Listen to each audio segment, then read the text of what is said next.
اور اللہ تعالیٰ کی یہ نشانیوں میں سے ہے کہ اس نے تم سے تمہارے ہی لیے جوڑا بنایا تاکہ تم اس سے سکون حاصل کرو۔ شادی کیا ہوتی ہے؟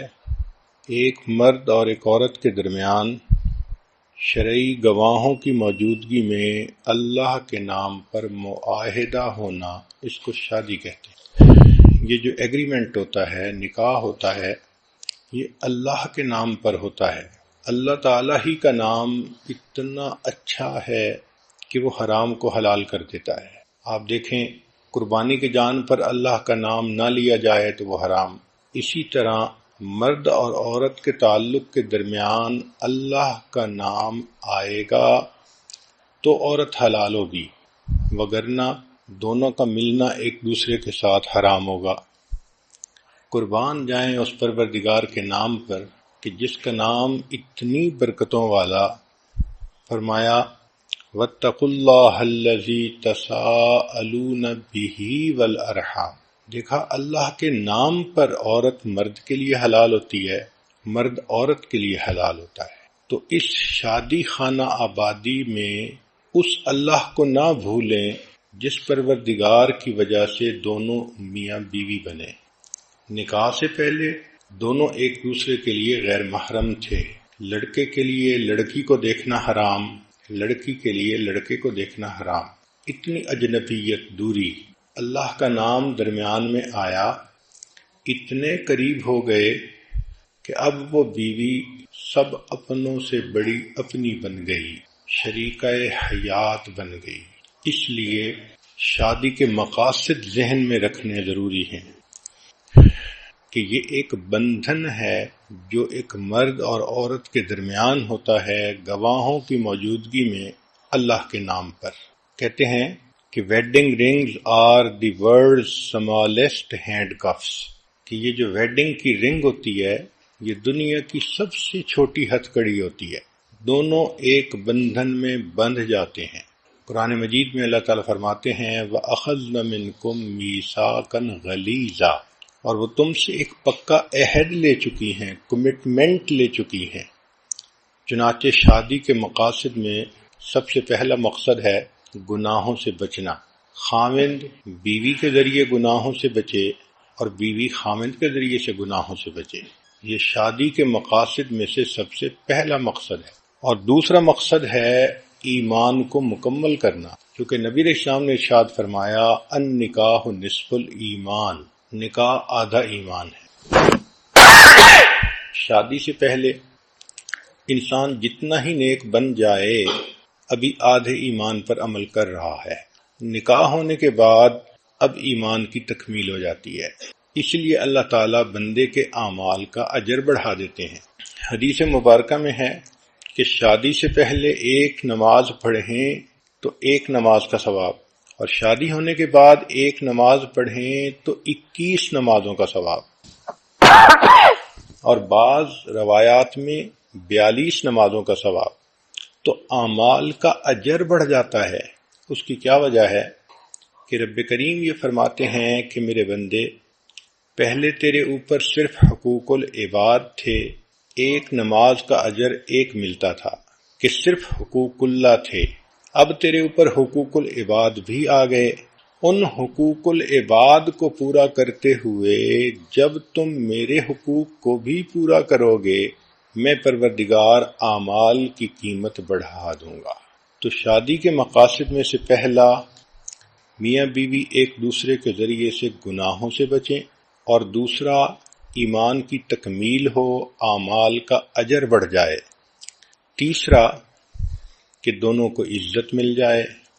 جب شادی ہو جاتی ہے تو خاوند بیوی کے لیے عزت کا سبب بنتا ہے، بیوی خاوند کے لیے عزت کا سبب بنتی ہے۔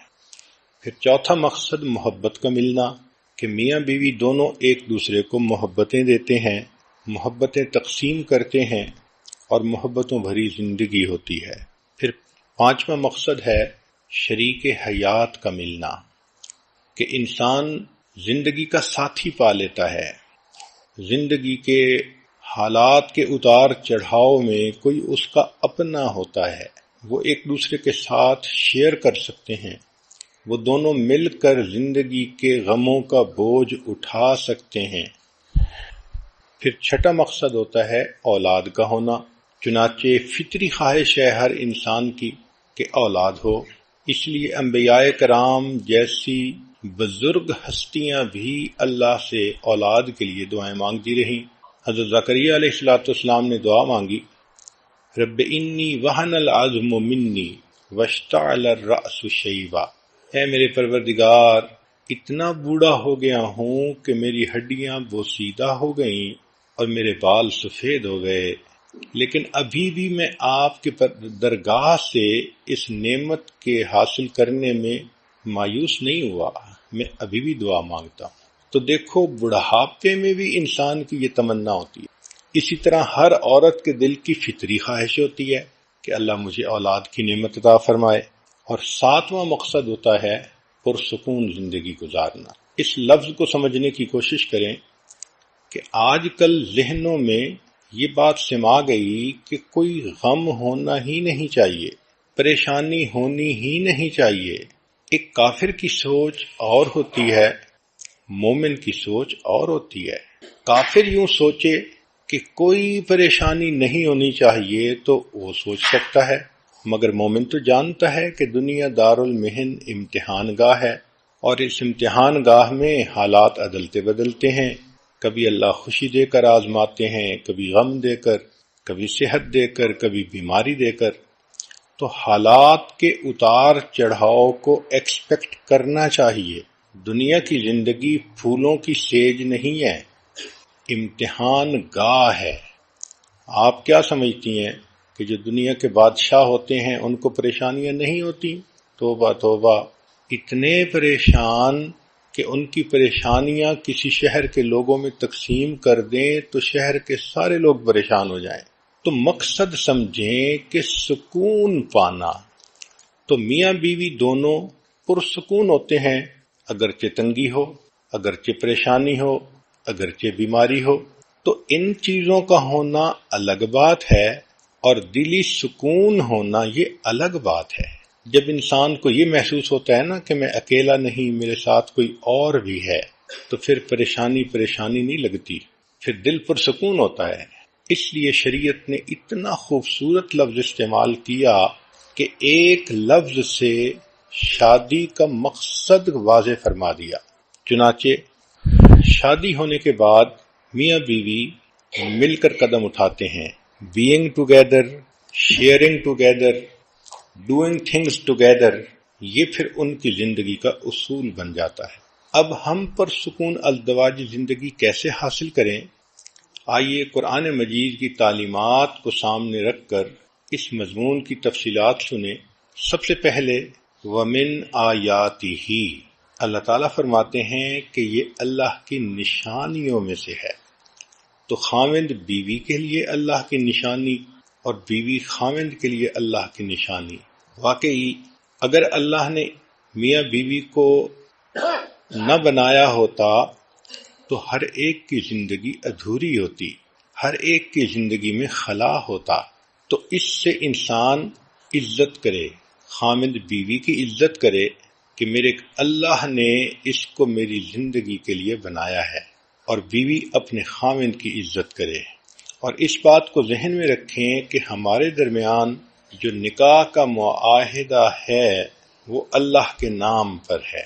اس لیے سورہ نساء پڑھیے تو آپ کو ہر چند آیتوں کے بعد ملے گا واتقوا اللہ، واتقوا اللہ، اللہ سے ڈرو، اللہ سے ڈرو، کیونکہ اللہ تعالیٰ جانتے تھے کہ میاں بیوی کا ریلیشن شپ اتنا ڈیلیکیٹ ہوتا ہے کہ اگر بندے کے دل میں اللہ کا خوف نہ ہو تو وہ ظاہر میں سچا بھی بنتا ہے مگر دوسرے کی دل آزاری بھی کر رہا ہوتا ہے۔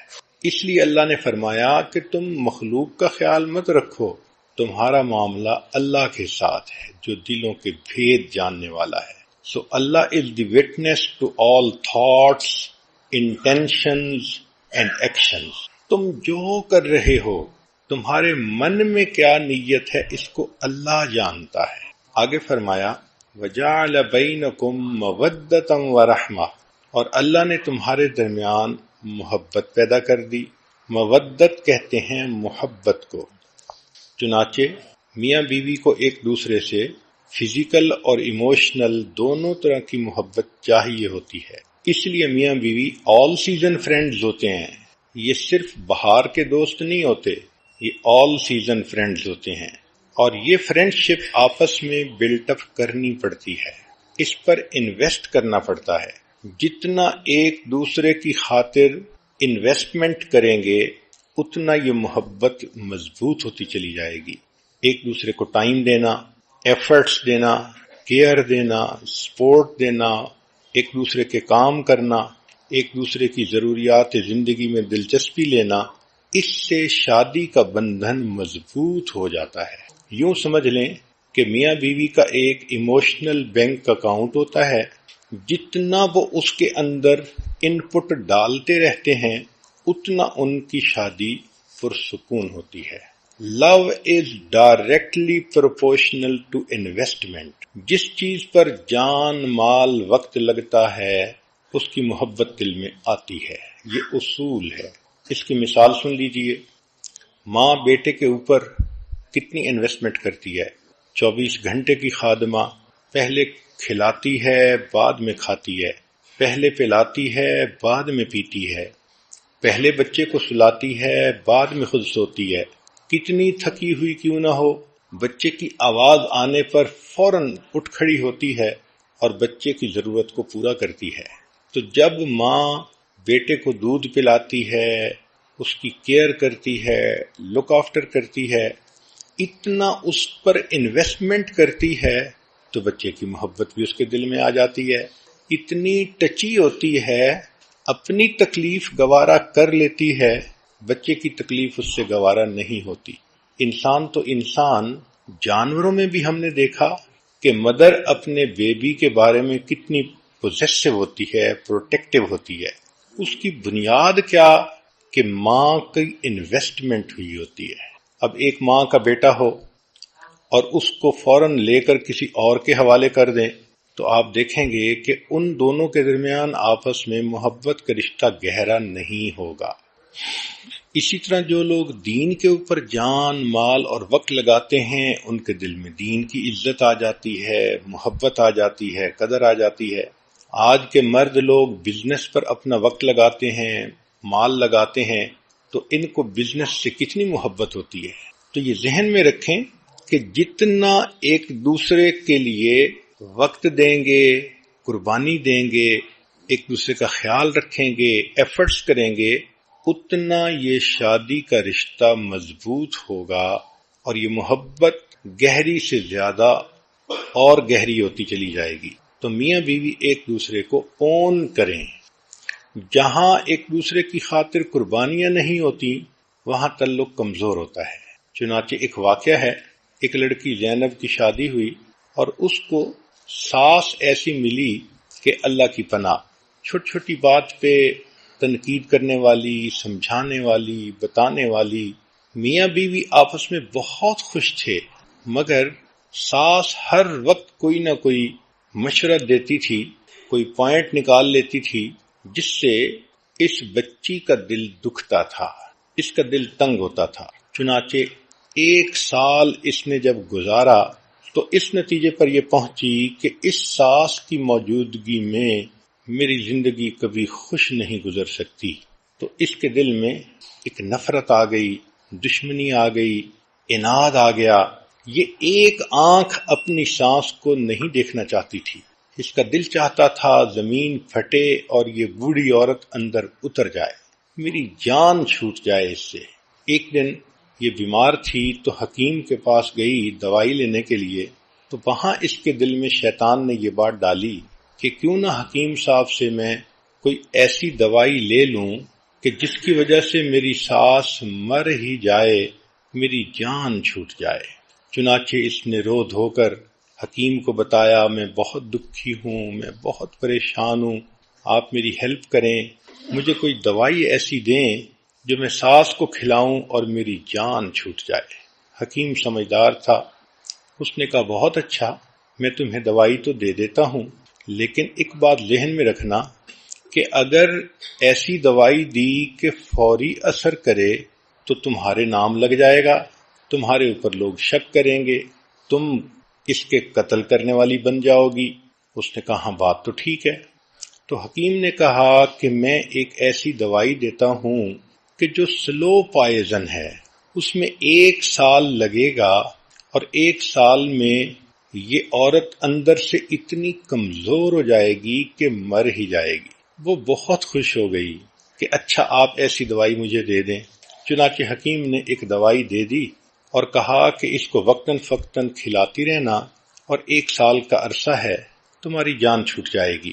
اب دلہن سمجھتی تھی کہ میرا مسئلہ حل ہو گیا، مگر حکیم صاحب نے ایک مشورہ اور دیا کہ دیکھو، چونکہ یہ کام آپ خود کر رہی ہو تو دنیا آپ کو مجرم نہ سمجھے، اس لیے اب کوشش کرو کہ اس بوڑھی کی خدمت زیادہ کرو، اس کے قریب ہو جاؤ، اس کو اپنا بنانے کی کوشش کرو، تاکہ دنیا والے بھی یہ دیکھیں کہ تم تو اس کو بہت اہمیت دیتی تھیں، خدمت کرتی تھیں، اچھا وقت گزارتی تھیں، تو تمہارے اوپر کوئی شک بھی نہیں کرے گا۔ اس کو یہ بات بھی اچھی لگی، چنانچہ یہ آئی۔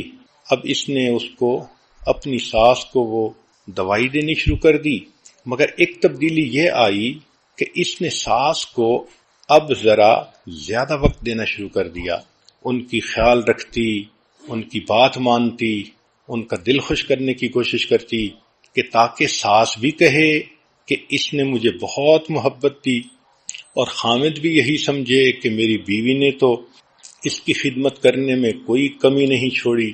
وہ اچھا بننا چاہتی تھی تاکہ قتل کا الزام اس کے سر پر نہ آئے۔ 1 سال اس نے خوب محنت کی اور اپنی ساس کی خدمت کر کے اپنے خامند کو بھی خوش کیا، ساس کو بھی خوش کیا۔ لیکن جب 1 سال گزرنے کے قریب آیا تو جب وہ تنہائی میں بیٹھ کر سوچتی کہ اب میری ساس مر جائے گی، تو اب اس کے دل کو خوشی کی بجائے غم ہوتا، کیونکہ اب قریب ہونے کی وجہ سے اس کو محبت ڈیولپ ہو چکی تھی۔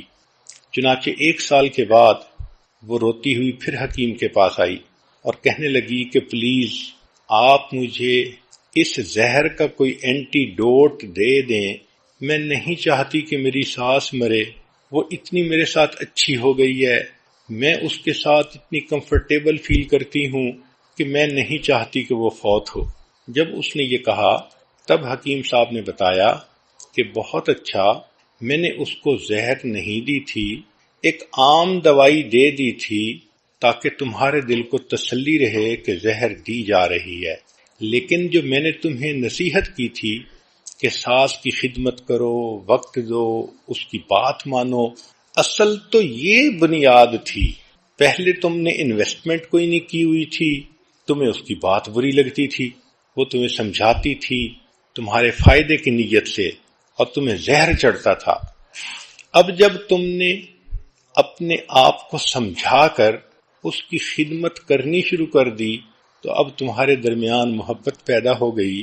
پریشان نہ ہونا، تمہاری ساس ابھی نہیں مرے گی، اپنی طبعی زندگی گزارے گی۔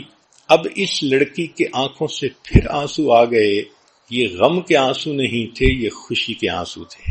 تو سوچئے کہ عورت اگر تھوڑا سا اپنے دل کو صبر دے اور پھر خدمت کرے، محبتیں تقسیم کرے، تو حالات خود بخود ٹھیک ہو جاتے ہیں، جو مخالف ہوتے ہیں وہ بھی موافق ہو جاتے ہیں۔ ساس پہلے بھی اچھا چاہتی تھی، سمجھاتی تھی، لیکن یہ سینسٹیو بہت ہو گئی تھی، بات نہیں سننا چاہتی تھی۔ اب جب اس نے اس کی بات سنی شروع کر دی تو ساس بھی بیٹیوں کی طرح اس سے محبت کرنے لگ گئی۔ چنانچہ اس لڑکی اور اس کی ساس کے درمیان محبت مثالی محبت بن گئی۔ اللہ اکبر کبیرہ۔ تو اس لیے میاں بیوی کے درمیان بھی جو محبت ہوتی ہے وہ بھی انویسٹمنٹ ہوتی ہے۔ بیوی خامند کے لیے اپنا ٹائم انویسٹ کرے اور خامند اپنی بیوی پر انویسٹمنٹ کرے تو یہ محبت پھر مضبوط سے مضبوط تر ہوتی جائے گی۔ دوسری بات شریعت نے کہی مودتم و رحمہ، اور تمہارے درمیان ہم نے رحمت کو رکھ دیا، دیکھیں، جوانی میں میاں بیوی کی محبت میں ایک دوسرے کی جنسی ضرورت کا بھی عنصر شامل ہوتا ہے، لہذا اگر میاں بیوی جھگڑا بھی کریں، ناراض بھی ہوں، تو شام کو پھر دونوں اکٹھے ہوتے ہیں، خاوند کو بیوی کی ضرورت، بیوی کو خاوند کی ضرورت۔ لیکن جب بڑھاپا آ جاتا ہے تو اس وقت یہ جنسی ضرورت کا پہلو نہ ہونے کے برابر ہو جاتا ہے، تو اس وقت تو ایک دوسرے کے ساتھ اگر جھگڑا ہو تو نفرتیں پکی ہو جاتی ہیں۔ تو شریعت کی خوبصورتی دیکھیے کہ اللہ رب العزت نے ایک دوسرا لفظ استعمال کیا کہ تمہارے درمیان مودت بھی رکھ دی اور رحمت بھی رکھ دی۔ رحمت کہتے ہیں کہ اب تم ایک دوسرے کے ساتھ جو زندگی کا اتنا عرصہ گزار چکے، اب اس کی قدردانی کرو اور اس کی وجہ سے ایک دوسرے کے ساتھ درگزر کا معاملہ کرو۔ تو رحمہ is to give without asking to return, اس کو رحمت کہتے ہیں۔ یعنی جو آپ اپنی جوانی میں ایک دوسرے کے لیے انویسٹمنٹ کر چکے ہیں، اس کو آنر کریں، اس کا احساس کریں۔ خاوند یہ سوچے، جب یہ میرے پاس آئی تھی، چھوٹی عمر تھی، خوبصورت تھی، اب اتنے بچوں کی ماں بن گئی، اب اس کی وہ صحت نہ رہی، وہ خوبصورتی نہ رہی، اس نے تو اپنی لائف ہی انویسٹ کر دی، تو اس کی قدر ہونی چاہیے۔ بیوی بھی سوچے کہ میرے خاوند نے مجھے سایہ دیا، مجھے گھر دیا، مجھے عزت دی، یہ میرے اتنے بچوں کا باپ ہے، اب اگر یہ بڑھاپے میں ذرا سینسٹیو طبیعت کا مالک بن بھی گیا ہے تو کوئی بات نہیں، مجھے برداشت کرنا چاہیے۔ تو رحمت کا لفظ، سبحان اللہ، ایک دوسرے کی قدردانی کرنا اور گزرے ہوئے وقت کا لحاظ کرنا۔ چنانچہ ایک آدمی جو دفتر کے اندر اچھی پوسٹ پر تھا، اس کے دفتر میں ایک لڑکی سیکٹری بنی جس کا نام للی تھا۔ تھوڑے دنوں کے بعد یہ افسر صاحب اس لڑکی کے ساتھ برے تعلق کے اندر گرفتار ہو گئے۔ اب اس کے دماغ میں ہر وقت وہ لڑکی سمائی ہوئی ہوتی اور اس کا جی چاہتا کہ بس میں ابھی شادی کروں۔ لڑکی کی ریکوائرمنٹ یہ تھی کہ تم پہلی بیوی کو طلاق دو، پھر میں شادی کروں گی۔ چنانچہ اب اس نے گھر میں آ کر اپنی خوشیوں بھری شادی شدہ زندگی کو خود خراب کرنا شروع کر دیا۔ بیوی کے ساتھ برے طریقے سے بول رہا ہے، اس کو اگنور کر رہا ہے، اس کے کاموں میں دلچسپی نہیں لے رہا، بچوں کے سامنے اس کو ڈانٹ ڈپٹ کر رہا ہے۔ اب بیوی پریشان کہ اس کو ہو کیا گیا، یہ تو اتنا اچھا خاوند تھا، اچانک کیا اس میرے اندر تبدیلی آ گئی کہ آنکھیں ہی بدل گئیں۔ چنانچہ اپنی طرف سے تو اس نے ہر ممکن کوشش کی خوش کرنے کی، مگر یہ بندہ تو خوش ہونا ہی نہیں چاہتا تھا، اس کی نیت ہی بد تھی۔ یہ چاہتا تھا میں اس کو طلاق دوں اور اس کے بدلے نئی چنچل اتنی خوبصورت لڑکی وہ میری بیوی بن جائے گی۔ چنانچہ جب خوب گھر کے اندر فساد مچا تو ایک دن بیوی نے اس سے پوچھا کہ دیکھو ہماری زندگی کے 25 سال اتنے اچھے گزر گئے، اب کیا مسئلہ بن گیا؟ تو اس نے کہا کہ اصل میں تمہیں طلاق دینا چاہتا ہوں اور میں اور شادی کرنا چاہتا ہوں۔ بیوی نے پوچھا کیوں؟ اس لیے کہ وہ زیادہ خوبصورت ہے، کم عمر ہے، نوجوان ہے، میں خوشیاں چاہتا ہوں۔ اب بیوی نے سمجھانے کی کوشش تو بہت کی، مگر خاوند کے تو دماغ میں کچھ اور ہی شیطانیت بھری ہوئی تھی۔ اس نے کہا دیکھو مجھے تو طلاق دینی ہے اور تم سے جان چھڑانی ہے، اور میں اپنی خوشی کی خاطر دوسری شادی کر کے ہی رہوں گا۔ جب بیوی نے محسوس کر لیا کہ یہ بندہ اپنے دل میں ایک فیصلہ کر چکا ہے تو اس نے کہا کہ اچھا آپ کیا چاہتے ہیں؟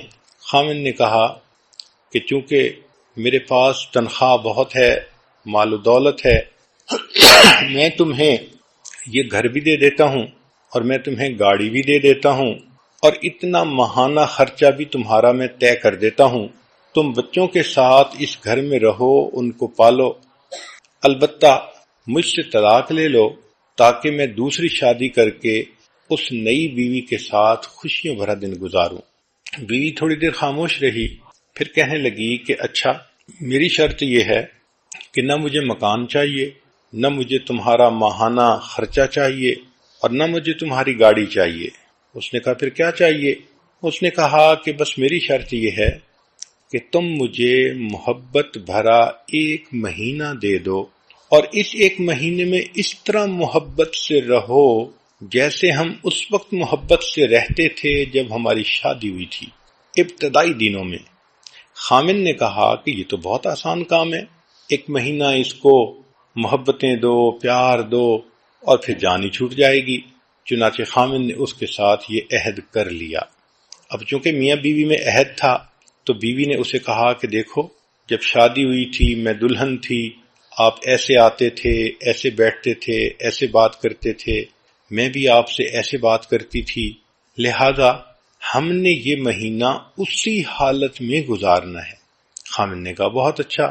چنانچہ دونوں نے آپس میں خوب گرم جوشی کا اظہار کیا، محبتوں کا اظہار کیا، میل ملاپ کیا، باتیں کیں، بیٹھے، اور جیسے ہنی مون کا وقت ہوتا ہے دونوں نے اس طرح وقت فارغ کر لیا۔ اب جب کچھ دن گزرے تو خامن نے یہ دیکھا کہ یہ بیوی 25 سال پہلے جب میرے پاس آئی تھی کتنی خوبصورت تھی، کتنی سمارٹ تھی، کتنی اچھی تھی، اب 25 سال کے بعد یہ 5 بچوں کی ماں بن گئی، اب صحت بھی اس کی کمزور ہو گئی، کچھ بینائی بھی کمزور ہو گئی، بلڈ پریشر کی مریضہ بھی بن گئی، اب معدے کے السر کا بھی مسئلہ ہے۔ اب یہ بیچاری جب اکیلی رہے گی تو خامند کے بغیر اس کی زندگی کیسی ہوگی؟ کیونکہ دونوں قریب وقت گزار رہے تھے تو خامند نے ایسا سوچنا شروع کر دیا۔ تو پہلے تو وہ اپنے خیالات کو جھٹک دیتا اور یہی سوچتا کہ نہیں میں نے دوسری لڑکی سے شادی کرنی ہے، لیکن قریب رہنے سے محبتیں بڑھتی ہیں، اپنائیت ہوتی ہے، احساس ہوتا ہے انسان کو، جتنا بھی کوئی پتھر دل ہو اس کو بھی محسوس ہوتا ہے۔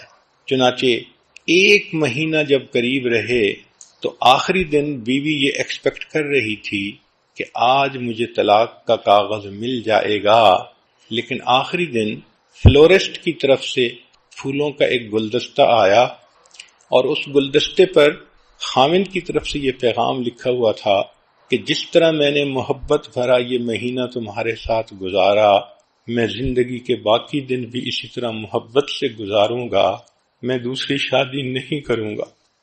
تو یہ آپس میں ایک دوسرے کے ساتھ انویسٹمنٹ ہوتی ہے۔ محبت ایک دوسرے کی خاطر قربانی کرنے کا دوسرا نام ہے۔ اس لیے شریعت نے مودت کا لفظ بھی استعمال کیا اور رحمت کا لفظ بھی استعمال کیا کہ جب بچے جوان ہو جائیں تو اب میاں بیوی کو ایک دوسرے کے ساتھ نفرتوں کی زندگی نہیں گزارنی، بلکہ ایک دوسرے کے ساتھ احساس کرنا ہے، محبتوں بھری زندگی گزارنی ہے۔ اب بغیر ریٹرن کے دوسرے کو کچھ دینا ہے۔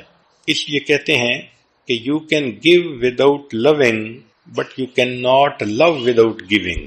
جب محبت ہوتی ہے تو انسان بڑھاپے میں ریٹرن کے بغیر بھی دوسرے کو محبتیں دیتا جاتا ہے۔ یہ جو گیونگ کی انجوائمنٹ ہے یہ کچھ اور ہوتی ہے۔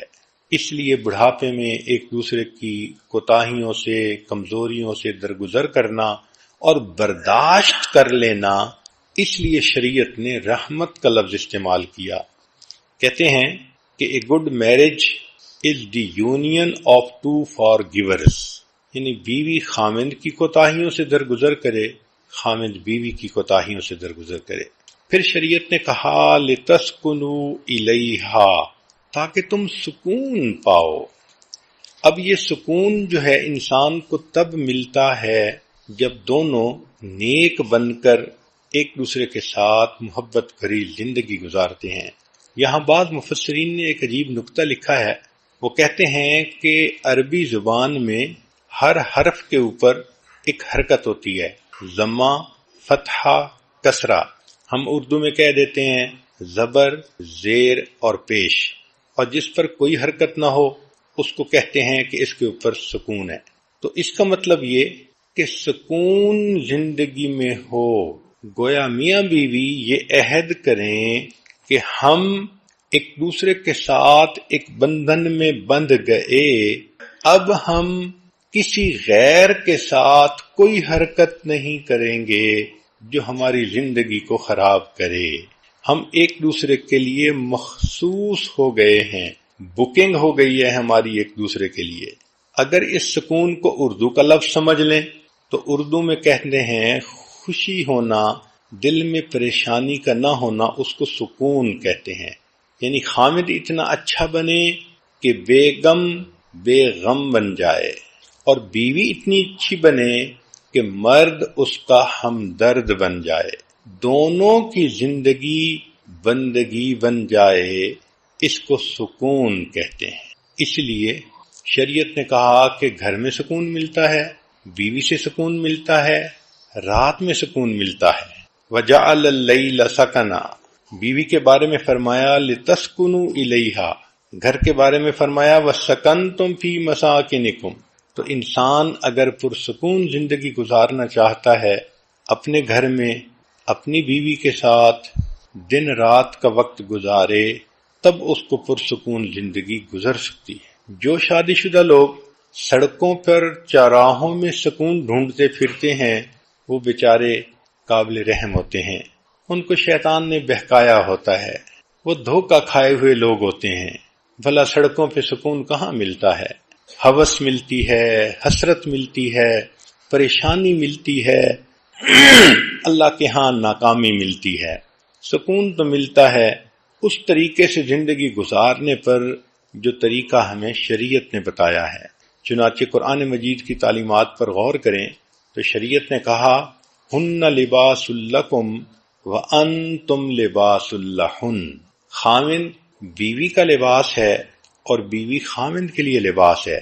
اب دیکھو یہ خوبصورتی ہے شریعت کی کہ ایک لفظ میں میاں بیوی کے تعلق کو ڈیفائن کر دیا گیا۔ دنیا کے بڑے بڑے ادیبوں سے پوچھا گیا کہ میاں بیوی کے تعلق کو تم ذرا قلم کے ذریعے سے واضح کرو، تو کسی نے کہا میاں بیوی زندگی کے دو ساتھی ہیں، کسی نے کہا گاڑی کے دو پہیے ہیں، کسی نے کچھ کہا، کسی نے کچھ کہا، مگر جو ان کے درمیان صحیح تعلق تھا اس کو وہ فکروں میں بھی واضح نہ کر سکے۔ قرآن مجید کی خوبصورتی دیکھیے، ایک فکرہ نہیں، ایک لفظ کے اندر حقیقت کھول دی۔ خاوند کو بیوی کا لباس کہا، بیوی کو خاوند کا لباس کہا۔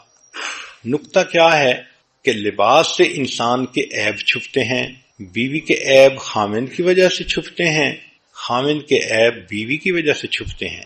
پھر سردی گرمی میں انسان کپڑوں سے اپنا بچاؤ کرتا ہے، اسی طرح زندگی کی سردی گرمی میں بیوی خاوند کے ذریعے سے پروٹیکشن لیتی ہے، خاوند کو بیوی کے ذریعے سے پروٹیکشن ہوتی ہے۔ پھر انسان کپڑے پہنتا ہے تو خوبصورت نظر آتا ہے۔ عورت کی تو بات ہی اور ہے کہ اللہ نے اس میں بہت حیا رکھی ہوتی ہے۔ مرد ہی کو سوچ لیں کہ اگر اس کو کوئی کہہ دے کہ ہم تمہیں بے لباس کر دیں گے تو مرد کا جی چاہتا ہے کہ زمین پھٹ جاتی، میں اندر اتر جاتا اس سے پہلے کہ میرا لباس کوئی میرے جسم سے اتارے۔ تو لباس کے بغیر انسان دوسرے کے سامنے آنا گوارا نہیں کرتا، لباس سے اس کو زینت ملتی ہے۔ تو میاں بیوی بھی ایک دوسرے کا لباس ہیں، ایک دوسرے کی زینت ہیں۔ اور پھر ایک اور اچھا اور خوبصورت معنی مفسرین نے یہ بھی بیان کیا کہ انسان کے جسم کے سب سے زیادہ قریب اس کا لباس ہوتا ہے۔ آپ غور کریں تو لباس سے زیادہ تو انسان کے قریب اور کچھ نہیں ہوتا، لباس جسم کے ساتھ چپکا ہوا ہوتا ہے، اس طرح جسم ساتھ ہوتا ہے۔ تو شریعت نے کہا کہ دیکھو جس طرح لباس تمہارے جسم کے قریب ہے، اس طرح شادی ہونے کے بعد میاں بیوی کے اتنا قریب اور بیوی خاوند کے اتنا قریب، دونوں لباس کی طرح ایک دوسرے کے ساتھ اکٹھے ہیں، دونوں ایک ہیں۔ اس لیے کہتے ہیں کہ chains do not hold a marriage together, it is threads, hundreds of tiny threads which sew husband and wife together through years. سال گزرتے ہیں میاں بیوی ایک دوسرے کے ساتھ محبتوں بھری زندگی گزارتے تو یہ سوئی دھاگے کے جیسے ٹانکے لگ جاتے ہیں اور چیز جڑ جاتی ہے، اس طرح میاں بیوی کے دل جڑ جاتے ہیں۔ شادی میں یہ کوتاہی کی جاتی ہے کہ خاوند چاہتا ہے بس بیوی آئیڈیل ہو اور اپنی ذمہ داریاں پوری کرے، خود نہیں سوچتا کہ مجھے بھی تو آئیڈیل بننا چاہیے اور مجھے بھی تو بیوی کی ضروریات کو پوری کرنی چاہیے۔ تو یہ جو ہوتا ہے نا کہ دوسرے سے ایکسپیکٹیشن زیادہ رکھنا اور خود نہ کرنا، یہ شادی کے فیلیور کا بڑا سبب ہوتا ہے۔ اس لیے کہتے ہیں کہ success in marriage does not merely come through finding the right mate but through being the right mate. ہم شادی کے بعد اچھے ساتھی خود بنیں گے تو پھر دوسرا بھی انسان اچھا بن جائے گا۔ اللہ اکبر کبیرہ۔ تو یہ شادی جب ناکام ہوتی ہے تو شادی ناکام نہیں ہوتی، لوگ ناکام ہوتے ہیں، دو بندے ناکام ہو جاتے ہیں اپنی زندگی کے مقصد میں۔ اس لیے میاں بیوی ایک دوسرے کے ساتھ محبت پیار کی زندگی گزاریں۔ ہمارے حضرت مرشد عالم رحمت اللہ علیہ فرمایا کرتے تھے، جہاں محبت موٹی ہوتی ہے وہاں عیب پتلے ہوتے ہیں، اور جہاں محبت پتلی ہوتی ہے وہاں عیب موٹے ہوتے ہیں۔ جب محبت کمزور ہوتی ہے تو خاوند کو بیوی میں بہت کوتاہیاں نظر آتی ہیں اور بیوی کو خاوند میں بہت کوتاہیاں نظر آتی ہیں۔ اس لیے کوشش یہ کریں کہ یہ محبت مضبوط ہو تاکہ کوتاہیاں نظر ہی نہ آئیں اور انسان پیار کی زندگی گزارے۔ کہتے ہیں کہ ایک شخص تھا جس کا نام تھا مجنون۔ ویسے تو قیس اس کا نام تھا، قیس کہتے ہیں عقل مند کو۔ تو یہ عقل مند نوجوان تھا، مگر ایک لڑکی پر فریفتہ ہو گیا جس کا نام لیلا تھا۔ ایسا دل دے بیٹھا کہ بیچارہ اپنے آپ سے ہی گیا، ہر وقت لیلا کی خیال، لیلا کی سوچ، لیلا کی باتیں، چنانچہ اس کے تذکرے بہت لوگوں میں مشہور ہو گئے۔ تو ایک حاکم وقت تھا، اس نے جب یہ سب سٹوری سنی تو اس نے کہا کہ میں لیلا کو بلا کے دیکھوں تو صحیح کہ وہ کتنی خوبصورت ہے جو ایک مرد اس کے اوپر اتنا عاشق ہو گیا۔ جب اس نے اس کو بلایا تو دیکھا کہ وہ تو عام ایوریج لڑکی کی طرح تھی، تو اس نے اسے کہا کہ تو اتنی خوبصورت تو نہیں ہے۔ تو فارسی میں شاعر نے اس کو یوں کہا کہ از دیگر خوباں تو افزون نیستی، کہ تو باقی نازنینوں سے زیادہ خوبصورت نہیں۔ گفت خامش کیوں تو مجنون نیستی، لیلا نے جواب دیا خاموش رہو، یہ بات تم اس لیے کر رہے ہو کہ تم مجنو نہیں ہو، میرا حسن دیکھنے کے لیے مجنو کی آنکھ چاہیے۔ تو بات تو اس نے بہت سچی کی کہ مجنو کی آنکھ سے اگر بیوی کو دیکھو تو بیوی لیلا نظر آئے گی، پھر بیوی مس یونیورس نظر آئے گی، پھر بیوی کائنات کی سب سے زیادہ خوبصورت عظیم ہستی نظر آئے گی۔ آنکھ میں محبت ہونی چاہیے۔ اس لیے شریعت کہتی ہے کہ محبت ایک دوسرے کے ساتھ ہو تو پھر عیب پتلے ہو جاتے ہیں۔ ایک مرتبہ مجنو کو اس کے باپ نے کہا، بیٹا تیری وجہ سے میری بہت بدنامی ہوئی، چل میں تجھے حرم لے جاتا ہوں، تو وہاں چل کے توبہ کر تاکہ یہ سب بدنامیاں ختم ہو جائیں۔ تو مجنو اپنے والد کے ساتھ حرم شریف چلا گیا، غلاف کعبہ پکڑ کے باپ ساتھ کھڑا ہے، تو مجنو نے دعا مانگنی شروع کی۔ اب والد نے تو یہ کہا تھا کہ دعا مانگ اور لیلا کی محبت سے ہمیشہ کے لیے جان چھڑا، تو مجنو نے غلاف کعبہ پکڑ کر دعا مانگی، الہی الہی تبت من کل المعاصی ولکن حب لیلا لا اتوب، اے اللہ میں ہر گناہ سے توبہ کرتا ہوں مگر لیلا کی محبت سے توبہ نہیں کرتا۔ اور ساتھ یہ بھی کہا کہ الہی لا تسلبنی حبہا ابدا، اے اللہ اس کی محبت کبھی میرے دل سے نہ نکالنا۔ وَيَرْحَمَ اللَّهُ أَبَدًا قَالَ آمِينَ، اور اللہ میری دعا پر جو آمین کہہ دے اس بندے کے گناہ بھی معاف کر دینا۔ تو جب محبت ہوتی ہے تو انسان کی آنکھ کچھ اور دیکھتی ہے۔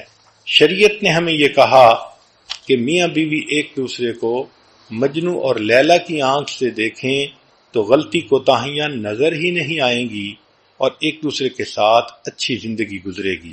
اسی لیے حدیث مبارکہ میں آتا ہے کہ اللہ رب العزت نے اما حوا کو آدم علیہ السلام کی پسلیوں سے پیدا کیا۔ اللہ اکبر، نبی علیہ السلام نے بتلایا۔ یہاں نکتے کی بات یہ ہے کہ سر سے نہیں بنایا کہ اس کو سر پہ نہ بٹھا لینا، اور پاؤں سے نہیں بنایا کہ اس کو پاؤں کی جوتی نہ سمجھ لینا۔ اللہ نے پسلی سے عورت کو بنایا کہ یہ تمہارے دل کے قریب رہے اور تم اس سے محبت بھری زندگی گزارو۔ اس لیے کہتے ہیں کہ true love does not consist of holding hands, it consist of holding hearts together. دل جڑتے ہیں تو گھر آباد ہو جاتے ہیں، جس طرح اینٹیں جڑتی ہیں تو مکان بن جاتے ہیں۔ پھر شریعت نے دیکھو ایک اور خوبصورت اصول بنایا، الرجال قوامون علی النساء، کہ اللہ نے گھر کے اندر مرد کو قوام بنایا ہے، امیر بنایا ہے۔ جس طرح ایک آفس ہو، چند بندے کام کرتے ہوں تو ایک کو مینیجر بنا دیتے ہیں، تو شریعت نے بھی مرد کو گھر کا مینیجر بنا دیا اور بیوی کو کہا کہ تم اس کی ماتحت ہو، اس کی بات مان کر چلو گی تو تمہاری زندگی میں برکتیں ہوں گی۔ آج ایک بڑی غلطی گھروں میں یہ بھی ہوتی ہے کہ عورت چاہتی ہے کہ حکومت میری ہو، بات میری چلے، خاوند میری انگلیوں کے اشاروں پہ ناچے۔ یہ ایک بہت بے وقوفی والی سوچ ہے۔ جس کو رب نے ذمہ دار بنایا تو برکتیں تو اب اسی کے ساتھ ہیں۔ اس لیے ایک دوسرے کے ساتھ آرگومنٹس کرنا اور اپنی برتری کو ثابت کرنے کی کوشش کرنا، میرے فیصلے زیادہ بہتر ہوتے ہیں، میں زیادہ پڑھی لکھی ہوں، میں زیادہ اچھی ہوں، میرا آئی کیو لیول، یہ سب بے وقوف کی باتیں ہیں۔ بھئی آپ سب کچھ ہو مگر وہ مرد آپ کا امیر ہے، اور مامور کی کامیابی امیر کی اطاعت میں ہوتی ہے۔ اللہ تعالیٰ تو یہ دیکھیں گے کہ تم نے خامند کی فرمانبرداری کتنی کی۔ اس لیے life is short, don't make it shorter by arguments. کیا ضرورت ہے جھگڑوں میں پڑنے کی، پرسکون زندگی گزاریں۔ ایک واقعہ سن لیجئے۔ خالد رضی اللہ عنہ ایک صحابی ہیں، ان کی بیوی کا نام ہے رملہ، اور یہ رملہ حضرت زبیر رضی اللہ عنہ کی بیٹی تھیں، عبداللہ ابن زبیر رضی اللہ عنہ کی بہن تھیں۔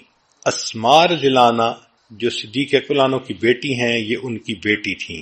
چنانچہ رملہ اور خامد آپس میں اچھی زندگی گزار رہے تھے، مگر ان کے خامد خالد رضی اللہ عنہ کو عبداللہ ابن زبیر رضی اللہ عنہ سے کوئی رنجش تھی۔ وہ کہتے تھے کہ اس کی طبیعت میں سختی زیادہ ہے، یہ دوسرے بندے کی بات کو وزن نہیں دیتے۔ چنانچہ ایک موقع پہ دونوں اکٹھے تھے گھر میں، یعنی خالد رضی اللہ عنہ بھی تھے اور عبداللہ ابن زبیر رضی اللہ عنہ بھی آ گئے۔ تو دونوں میں کچھ بات ہوئی تو خالد رضی اللہ عنہ نے کچھ غصے سے اپنے جذبات کا اظہار کر دیا، عبداللہ ابن زبیر رضی اللہ عنہ نے جواب بھی دیا، تو گویا دو مردوں کے درمیان کچھ ہاٹ ورڈز جو تھے وہ ایکسچینج ہوئے۔ رملہ خاموشی کے ساتھ ایک طرف بیٹھی رہیں۔ جب عبداللہ ابن زبیر چلے گئے تو خامد نے بیوی کو کہا کہ تمہارا خامد اور تمہارا بھائی آپس میں بحث کر رہے تھے اور تم آرام سے ایک طرف بیٹھی رہیں، کیا مسئلہ تھا؟ تو رملہ نے کہا ہم عورتیں ہیں، اللہ نے ہمیں پھول بنایا ہے کہ تاکہ ہمارے خامد ہماری خوشبو سے لذت اٹھائیں، ہمیں ان جھگڑوں میں پڑنے کی کیا ضرورت ہے۔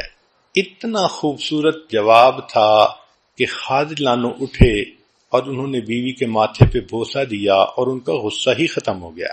تو عورتوں کو تو ان جھگڑوں میں اور ان چیزوں میں پڑنے کی ضرورت ہی نہیں ہے۔ خامد کا دل جیتیں، محبتوں بھری زندگی گزاریں اور اللہ کی مقبول بندی بن کر وقت گزاریں۔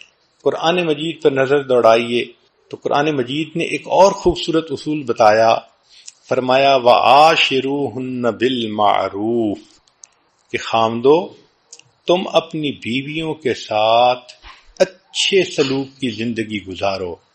مفسرین نے لکھا ہے کہ اللہ رب العزت نے بیویوں کی سفارش کی ہے خامدوں کو، اور نبی علیہ السلام نے بھی سفارش فرمائی۔ اس لیے حدیث پاک میں آتا ہے کہ جب نبی علیہ السلام دنیا سے تشریف لے جانے لگے تو آخری بات آپ نے فرمائی وَمَا مَلَكَتْ أَيْمَانُكُمْ، اپنے ماتحتوں کا خیال رکھنا، اور ماتحتوں میں بیوی کا سب سے پہلا نمبر ہوتا ہے۔ تو گویا بیوی کے لیے دو بڑی بڑی سفارشیں ہیں، ایک اللہ کی سفارش ہے اور ایک رسول اللہ صلی اللہ علیہ وسلم کی سفارش ہے۔ اب جس کے دل میں اللہ کی قدر ہے، نبی اسلام کی قدر ہے، وہ تو اس سفارش کا خیال رکھے گا اور اس کی وجہ سے اپنی بیوی کو بہت محبتیں دے گا، بہت پیار سے رکھے گا، ہر وقت کی ڈانٹ ڈپٹ، ہر وقت کی سختی، ہر وقت کی بے رخی کی باتیں وہ کبھی بھی ایسا نہیں کرے گا، بلکہ محبت پیار سے رکھے گا کہ میرے مالک نے بھی سفارش کی اور میرے آقا نے بھی سفارش کی، اور جو آج اس سفارش کا لحاظ نہیں کرے گا کل قیامت کے دن اللہ کی رحمت کا وہ حصہ نہیں پا سکے گا کہ میرے بندے تم نے میری سفارش کا دنیا میں لحاظ نہ کیا، اب میں تمہارے ساتھ نرمی کا معاملہ کیوں کروں۔